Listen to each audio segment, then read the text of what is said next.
누가복음 24장 50절부터 53절입니다. 예수께서 그들을 데리고 베다니 앞까지 나가사 손을 들어 그들에게 축복하시더니 축복하실 때에 그들을 떠나 하늘로 올려지시니 그들이 그에게 경배하고 큰 기쁨으로 예루살렘에 돌아가 늘 성전에서 하나님을 찬송하니라. 아멘. 여러분, 지난 주일이 우리 부활주일이었습니다.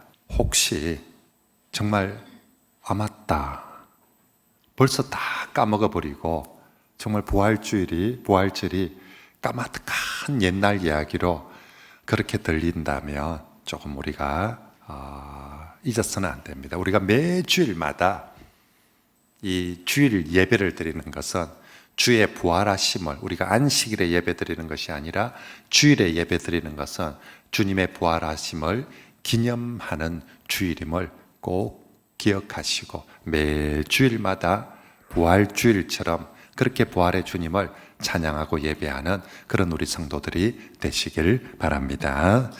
그리고 우리가 예수님의 부활만큼이나 잊어서는 안 되는 게 부활 다음에 또 예수님의 사건이 있거든요. 그게 뭐냐면 예수님의 성천입니다. 예수님의 성천은 예수님이 부활로 예수님의 지상에서의 사역이 끝나는 것이 아니라 예수님 부활하신 후에 예수님의 마지막 지상 사역은 성천하시는 것이었습니다. 그래서 정말 신구약 성경 모두에 예수님의 성천을 아주 중요하게 그렇게 다루고 있습니다. 우리가 매주일마다 신앙 고백하는 사도신경에도 부활에 대한 신앙 고백 다음에 반드시 예수님의 성천에 대한 신앙 고백을 하도록 되어 있는 거죠. 그래서 사도신경 이 부분에 보면 이렇게 되어 있죠. 장사 지낸 지 사흘 만에 죽은 자 가운데서 다시 살아나셨으며, 이게 이제 부활에 대한 신앙 고백이죠. 그 다음에 뭐라고 되어 있습니까? 하늘에 오르시어, 그리고 전능하신 하나님 우편에 앉아 계시다가, 이 두 가지 신앙 고백을 반드시 하도록 합니다.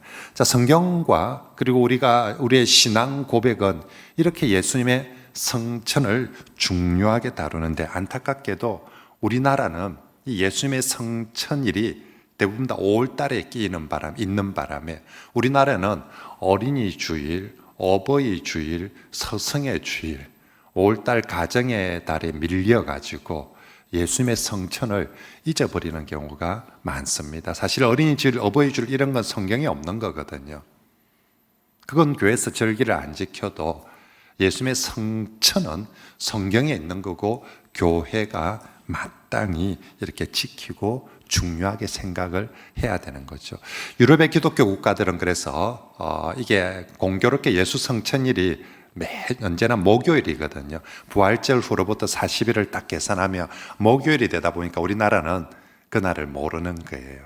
그런데 유럽의 기독교 국가들은 다 이 예수 성천을 예수 성천 축일이라고 그렇게 표현합니다. 그래서 목요일부터 목금토일 황금 연휴 공휴일로 그렇게 지킵니다. 그러므로 성도 여러분, 우리 그리스도인들이 예수님을 기억할 때 첫째, 예수님의 탄생 잊지 말고, 그 주님의 탄생이 우리에게 얼마나 귀한 일입니까?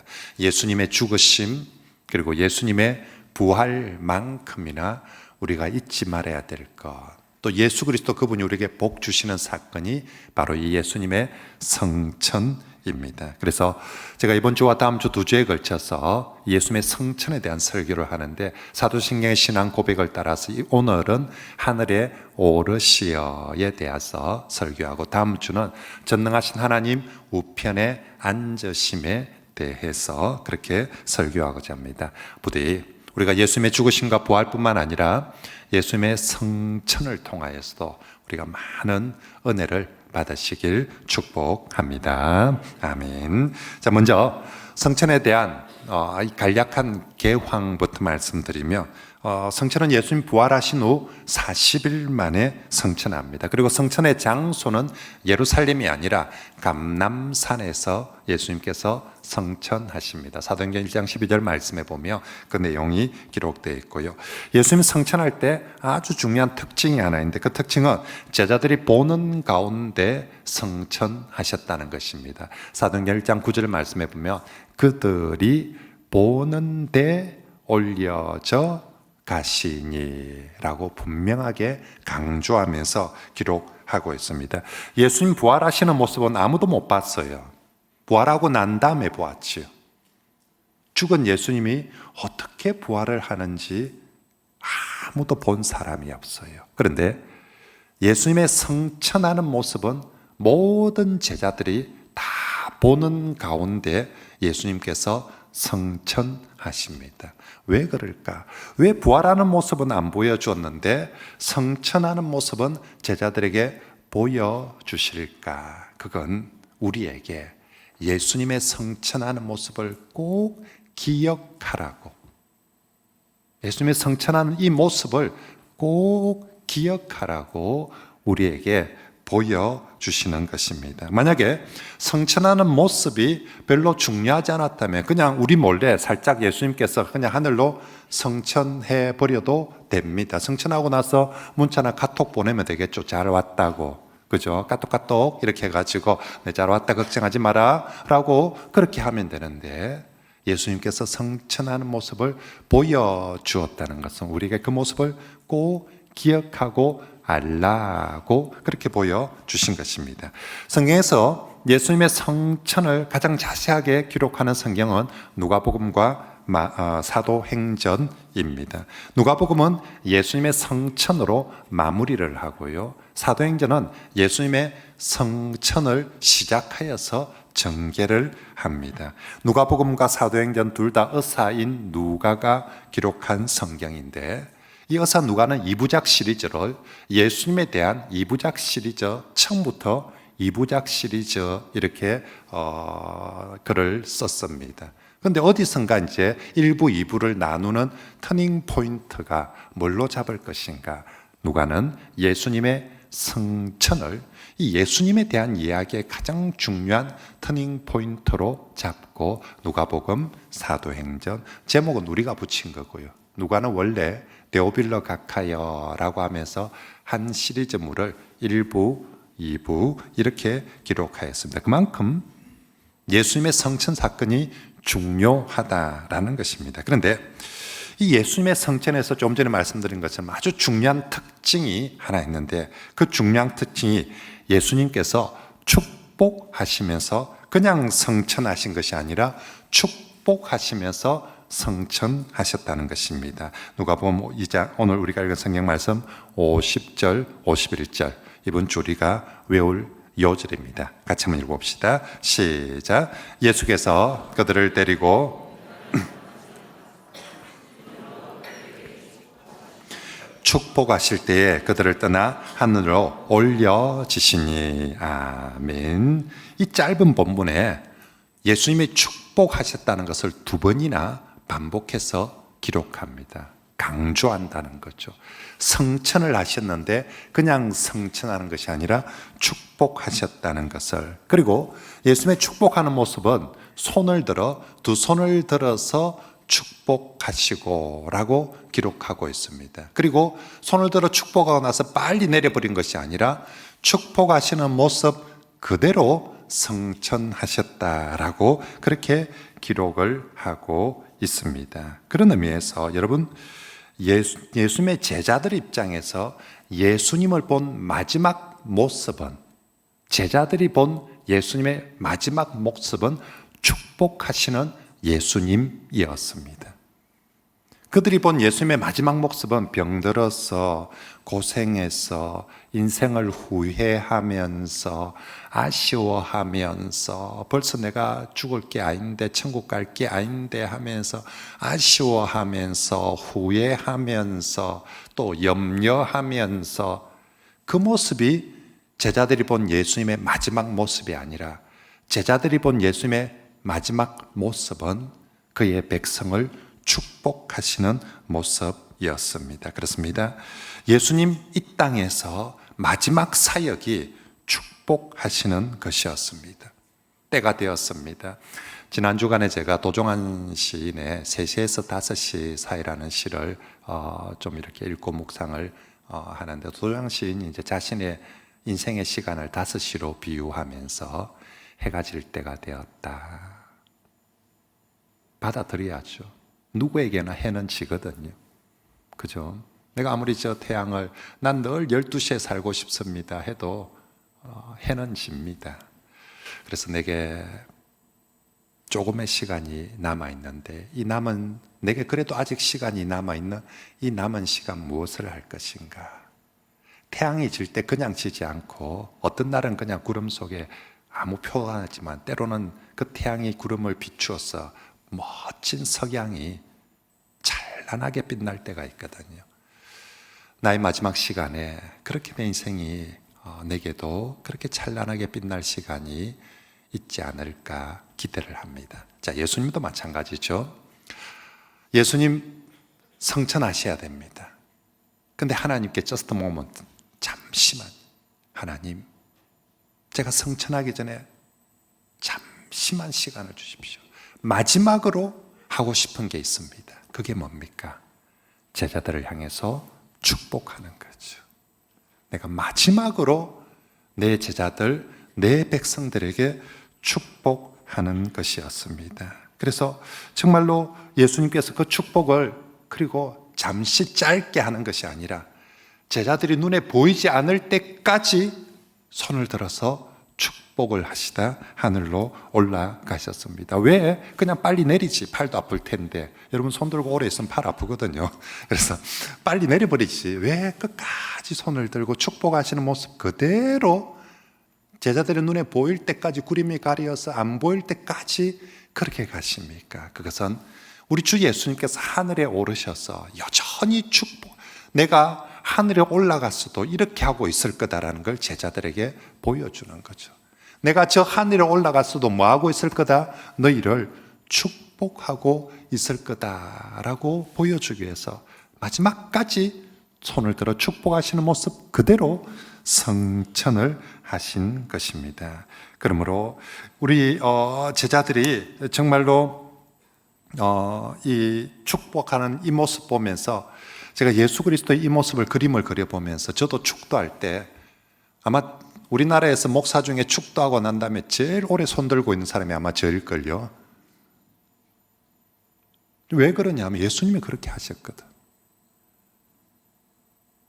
사청의 구석에 숨어있는 사람 목사 얼굴 안 볼라 해도 저는 축도할 때 그래도 예수님이 축도할 때 어떻게 하셨을까? 축복할 때 아이고 막 보기 싫은지는 나도 보지 말지 뭐 지 안 본다고 내가 뭐 하나 뭐 그러지 않았을 것 같아요. 한 사람 한 사람 어떤 사람은 정말 고개 떨구고 있는 사람이 있을지라도 예수님은 그 한 사람 한 사람을 손을 들어서 축복해 주신. 그래서 저도 그래도 우리 성도들이 교회에서 예배를 드리고 가서 마지막 기억하는 모습 목사님이 그래도 우리를 위해서 축복해 주셨다. 마지막까지 조금 더 오랫동안 기억하도록 그래서 손을 들어서 축복을 합니다. 자, 예수님의 성천하신 이후에 이제 가셨습니다. 아마 제자들 홀로 남아서 혼자 교회 생활하는 것이 이제 예수님도 없이 신앙생활하는 것이 쉽지 않았을 것입니다. 안팎으로 여러 어려운 일들이 닥쳤습니다. 그래도 어떤 어려움 속에서도 제자들이 기억하는 모습이 뭡니까? 예수님께서 우리를 축복하고 계신다. 이 어려운 상황에도 지금도 예수님 하늘에 오르셔서 축복하고 계신다는 걸 믿었기 때문에 예수님의 축복을 믿기 때문에 오늘 우리의 모든 삶이 변하여 복이 될 것을 믿었던 줄 믿습니다. 그건 오늘 우리에게도 마찬가지입니다. 우리가 이 예배당 문을 나서서 우리 성도들에게도 좋은 일만 생기지는 않겠죠. 힘들고 어려운 일이 있을 때 우리 성도들도 마찬가지입니다.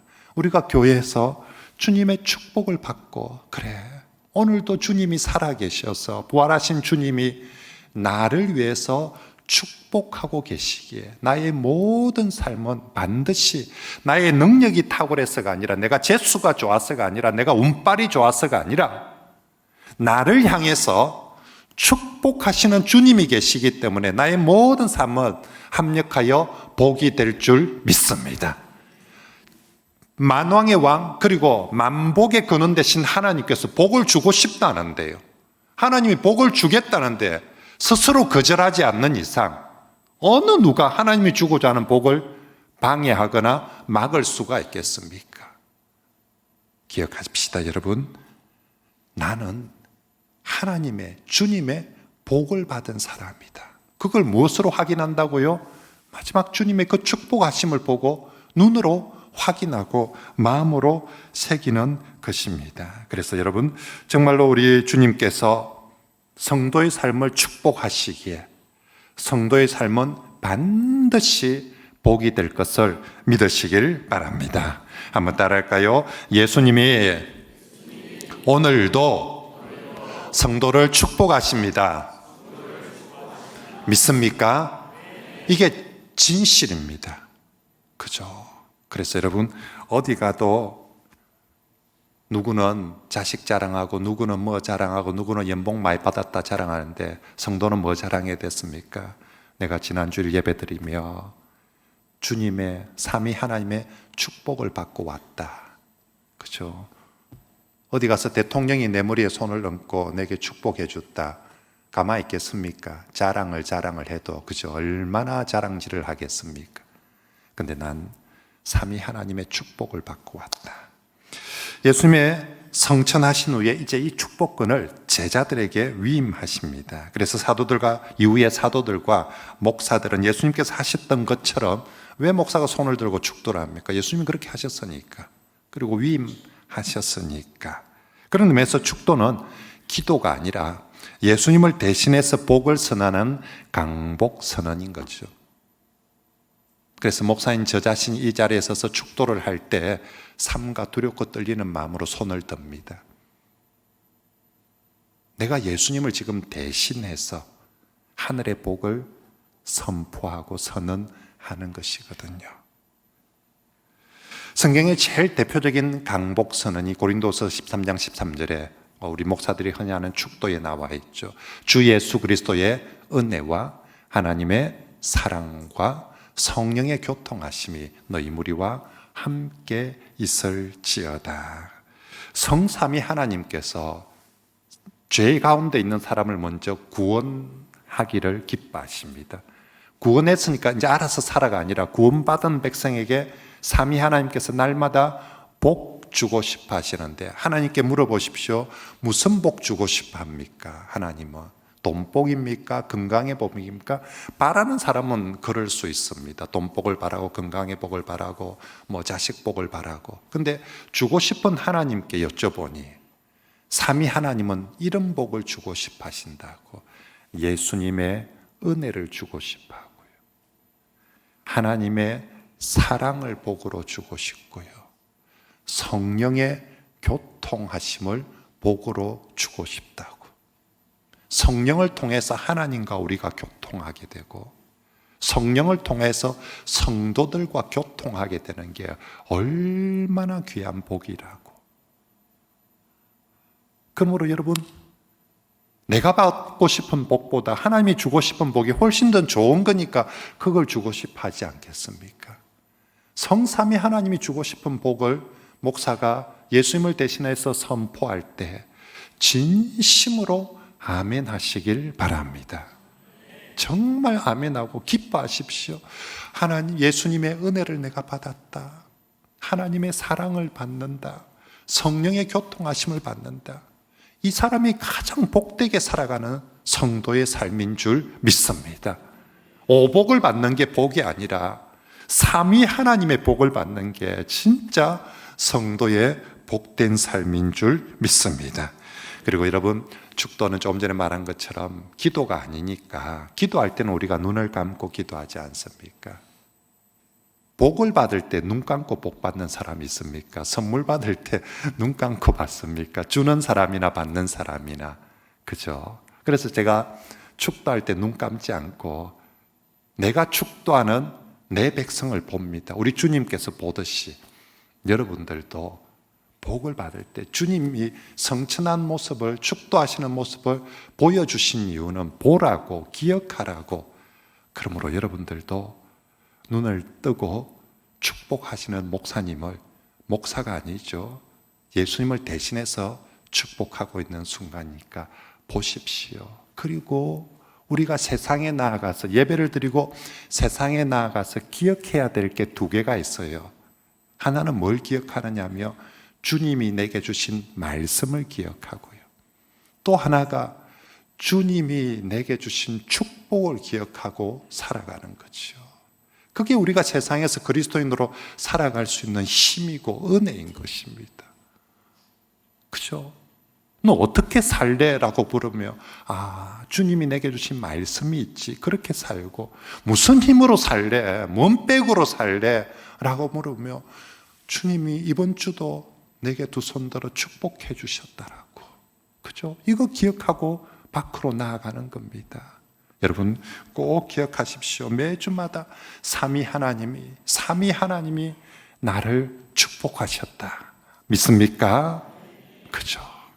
예수님의 마지막 모습, 손을 들어 축복하시는 그 모습을 꼭 기억하시고 어디 가서 때론 손해보고 때론 억울하고 때로는 내가 찌질이처럼 느껴질 때 있을 수 있습니다. 그렇지만 그때마다 아니야, 지금도 삼위 하나님이 나를 향해서 축복하고 계신다. 나는 하나님의 복덩어리다. 나는 하나님의 복이 될 것이다.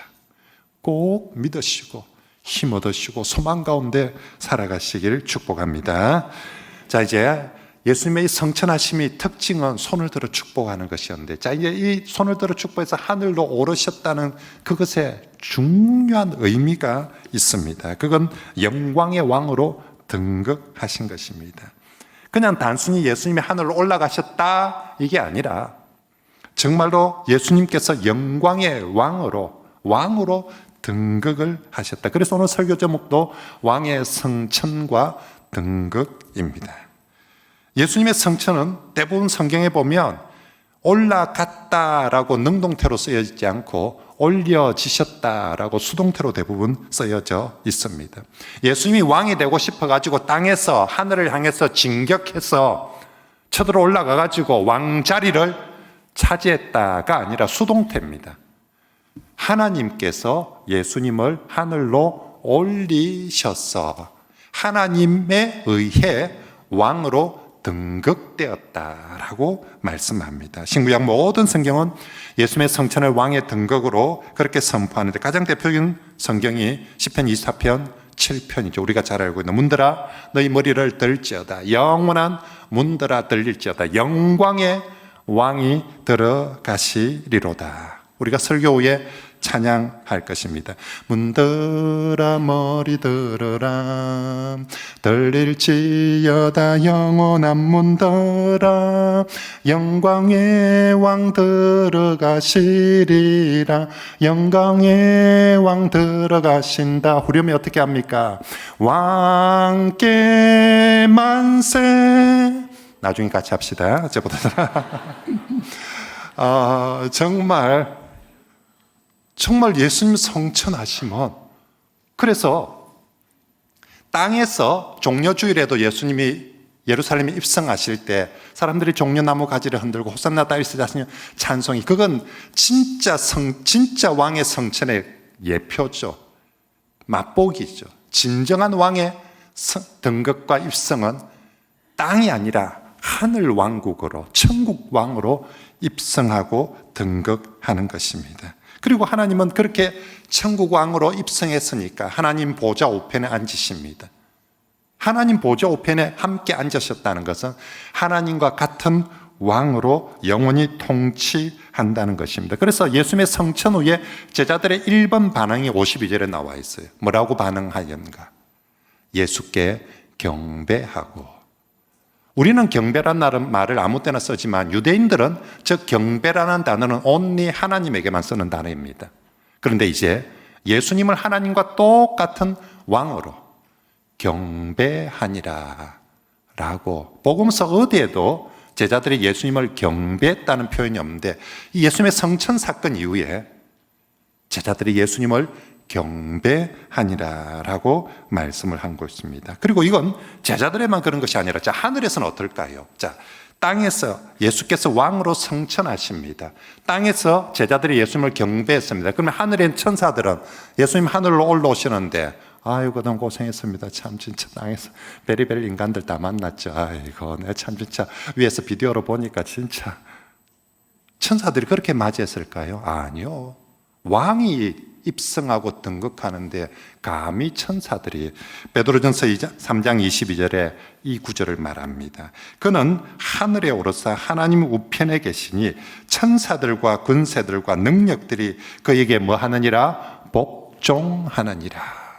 주님 오실 때 모든 천사들이 우리가 땅에서 왕께 만세 문드라 영원한 문드라 머리 들지어다 찬송하면서 왕의 등극을 뿐만 아니라 하늘도 똑같습니다. 천사들도 주 예수 그리스도 왕이 오시는데 천사가 저거가 뭐라고 감히, 그래서 하늘의 천사들도 다 같이 예수 그리스도 그분을 영접하며 왕으로 찬송을 하고 있는 것입니다. 그 외에도 수많은 성경에 예수님의 이 성천을 왕의 등극으로, 우리가 잘 알고 있는 이사야 성경에 보라 내 종이 형통하리니 받들어 높이 들려서 지극히 존귀하게 되리라. 다니엘서는 뭐라고 합니까? 인자 같은 이가 구름을 타고 왔어 그에게 건세와 영광과 나라를 주고 모든 백성과 나라가 그를 섬기게 하셨으니라고. 신약에 넘어와서 사도행전에 베드로가 첫 설교할 때 베드로의 첫 설교의 핵심 중에 하나가 하나님이 오른손으로 예수를 높이셔서 너는 내 우편에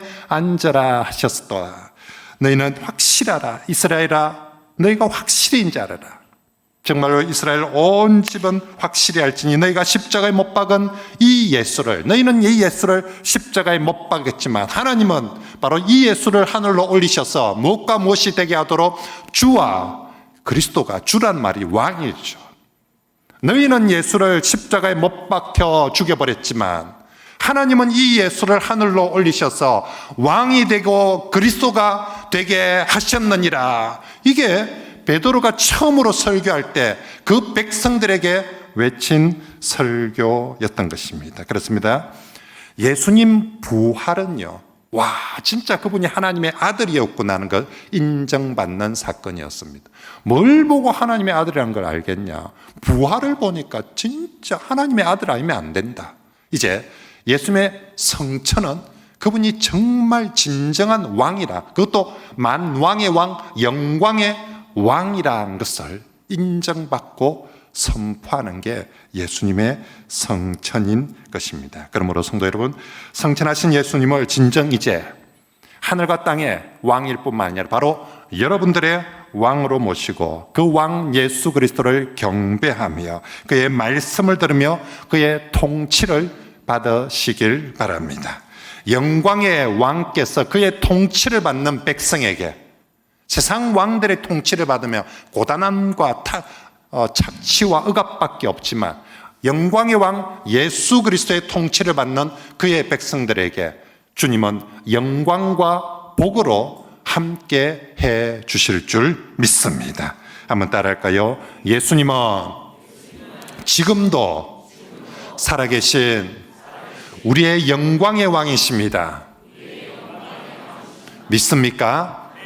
우리 주님 기억합시다. 성천하 주님, 지금도 나를 위해서 뭐하고 계시는 주님? 축복하고 계시는 주님. 그리고 그 주님은 하늘 보지 앉아서 지금도 살아계셔서 나의 왕, 영광의 왕입니다. 그리고 여러분, 우리가 죽어서 천국 간다는 보장과 확신도 여러분 무슨 백으로 천국 가는 걸 믿고 있습니까? 사람들한테 우리가 장례식 가서나 얘기합니다. 죽어서 천국 가셨습니다. 천국 갑니다라고. 도대체 뭔 자신감으로, 뭔 백으로 그러고 있습니까? 예수님의 성천 때문에 우리의 천국감을 확신하는 겁니다. 예수 부활은 나의 부활을 보장해 줍니다. 니 뭘 보고 네가 부활할 거 믿는데? 예수님 첫 열매가 되시고 우리가 다음 열매가 되실 것이다. 그죠? 그래서 예수 부활을 보고 나의 부활을 확신하고 보장받습니다. 똑같이 예수님의 성천을 보고 나의 성천을 보장받고 확신하게 되는 것입니다. 그래서 우리 성도들에게 죽음은 인생의 끝이 아니라, 연결이 아니라, 죽음은 예수 그리스도처럼 하늘로 올라가는, 성천하는, 그것도 올라갈 때 예수님 어떻게 올라갔습니까? 시시하게 올라가는 것이 아니라 그 하늘에 오르실 때 영광 가운데 하나님께 올라간 것처럼 우리 성도들도 똑같이 죽었어도 영광 가운데 천국으로 입성하게 될 줄 믿습니다. 찬송가 610장에 이렇게 말하죠. 고생과 수고가 다 지난 후 광명한 천국에 편이실 때 주님을 모시고 나 살리니 영원히 빛나는 영광일세. 후렴 같이 해볼까요?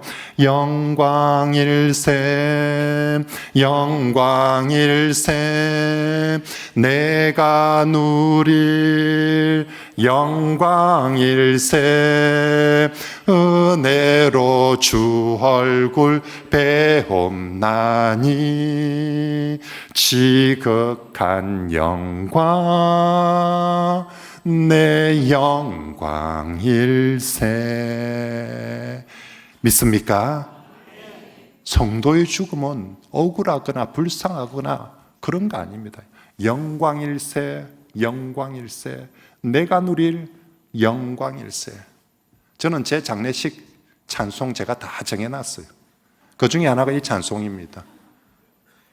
나는 내 죽음 앞에 누군가가 나를 조문하러 왔을 때 저는 조문이란 말도 사실은 제 죽음 앞에서는 조문이란 말도 쓰지 않도록 할 겁니다. 저는 내 장례식인데 내가 다 계획하고 설계해 놓고 시키는 딱 할 겁니다. 안 하면 장례식 하지 말아 할 겁니다.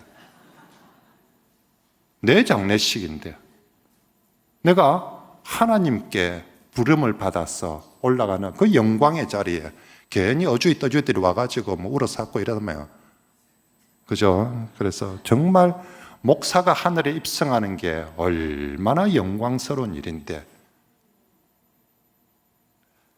다음에 한번 또 얘기하고요. 자, 그러므로 성도 여러분, 정말로 예수님의 성천, 우리가 예수 부활, 나의 부활, 예수 성천, 누구의 성천? 나의 성천. 자, 우린 이제 성천할 백성이니까 이 땅에 우리가 비록 땅을 디디며 살아가지만 맨날 땅에 것만 보지 말고 성천할 사람, 저기 올라갈 사람들인데 위의 것을 더욱더 추구하며 살아가는 천국 백성들이 되시길 바랍니다. 사람이 어딜 보느냐, 시선을 어디에 두고 사느냐, 그죠? 맨날 땅바닥만 쳐다보고 있으면 인생이 될 일이 없습니다. 우리 천국 백성 위의 것을 추구합시다. 자, 마지막으로 성천의 또 하나 중요한 이 성천을 통한 신학적인 의미가요. 성천을 통해서 그리스도의 사역이 완성되고 인정됩니다. 그리스도의 사역 중에 제일 중요한 게 우리를 위한 대속의 사역 아닙니까? 십자가를 통한 대속의 사역. 그건 다시 말하면 우리의 죄가 완전히 용서받았다는 확정입니다. 이 죄가 용서받았다. 예수님이 십자가 지심으로 제가 죄가 용서받았습니다. 그런데 묻습니다. 하나님이 그 십자가 안 봐도 못 잡긴데. 예수님이 십자가를 지셨다는 게 팩트입니다. 나를 위해서. 그런데 이 팩트이지만 이 팩트를 하나님이 안 받아주며 구약의 대제사장들이 백성들을 위해서 제사를 드립니다. 지성소에 들어갑니다. 하나님이 받아줄 수도 있고 안 받아줄 수도 있습니다. 쇠가 빠지게 제사 드리고 지성소 들어갔는데 하나님이 안 받아주고 대제사장 죽어비며 우리 그동안 함께 드렸던 제사니 뭐니 다 물거품입니다. 아무 소용이 없습니다.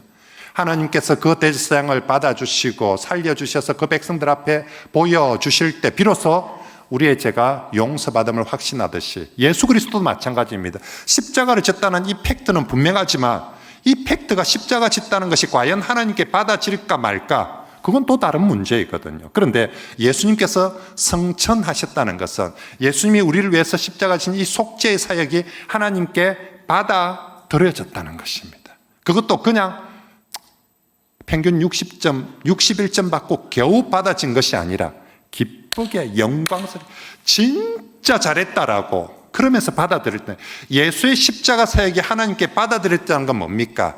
내 죄가 예수의 받아들여지시면 내 죄의 용서가 하나님께 받아들여졌다는 것입니다. 그래서 예수 그리스도 그분이 그렇게 죄 용서받고 천국에 입성하는 것처럼 성천하는 것은 우리도 죄 사함을 받은 가운데, 죄인의 모습이 아니라 죄 사함을 받은 가운데 영원한 천국에 입성하게 될 줄 믿습니다. 이 먼 빼고는 이 죄가 용서받았다는 걸 아느냐? 예, 다시 말합니다. 예수님이 나를 위해 십자가 지셨다. 그리고 이 사건이, 이것이 하나님께 받아들여졌다. 그것은 곧 나의 받아들여짐입니다. 성도가 우리가 정말로 믿고 붙들어야 될 진리와 복음이 바로 이 사실인 줄 믿습니다. 우리가 이 복음을 붙들며 죽음도 두렵지 않죠. 내가 몇 살에 죽는다는 게 두려운 게 아니에요. 내가 오늘 죽어도 예수 그리스도의 십자가를 통해서 내 죄 용서함이 하나님께 받아들여졌기 때문에 나 오늘 죽어도 천국에 들어갈 확신이 있습니다. 용서받은 백성으로 천국에 입성하게 될 것을 믿습니다. 그래서 죽음이 내게 오늘 오나 내일 오나 10년 후에 오나 5년 후에 오나 시간의 차이일 뿐입니다. 하나님의 부르심 앞에 젊은 나이에 죽었다고 불쌍할 것도 없고요. 나이 많이 들어서 죽었다고 자랑할 것도 없습니다. 젊을 때 부르심이나 나이가 들어서 부르심이나 모든 성도의 하늘로의 부르심은 영광이고 나의 기쁨이고 확신이고 자랑인 줄 믿습니다. 이제 예수님 성천하셨습니다. 그러면 이제 남은 일은 정말로 이제 우리가 예수님의 사역을 인계해서 계속해 나가야 합니다. 예수님께서 성천하시는 모습을 보여줬다는 건 무슨 얘기입니까? 이제 너가 해라는 것입니다. 네가 해라는 것입니다. 내 간대이. 그래서 여기서 우짤 이러면 안 되고, 그죠? 예수님께서 내 간대이라는 것은 내 간대이 그러면 너가 보고 이제 네가 해야 된다. 뭐요? 내가 했던 거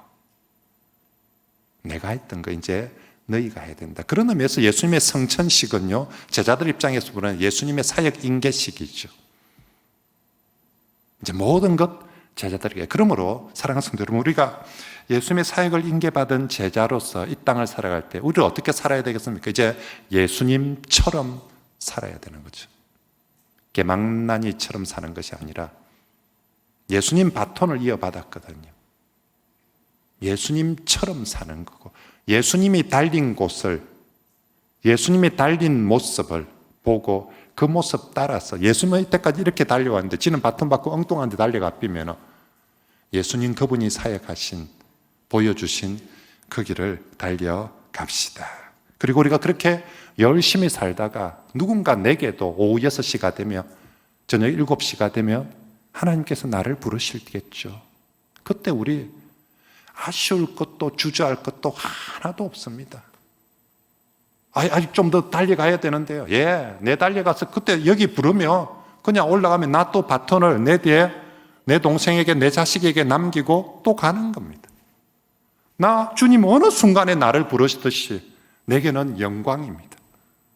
정말 이 땅에서 달려가는 그것도 귀하지만 천국으로 하나님이 부르시고 예수님처럼 성천하게 하시는데, 그러면 언제든지 할렐루야 감사합니다라고 주님의 부르심 앞에 주님 불러주셔서 감사합니다라고 그렇게 천국에 입성하는 우리 모든 성도들이 다 되시길 축복합니다. 나이 드신 분들이나 젊은 분들이나 삶과 죽음을 어떻게 생각하고 대할 것인가, 오늘 말씀을 통하여서 우리가 달라지면 좋겠습니다.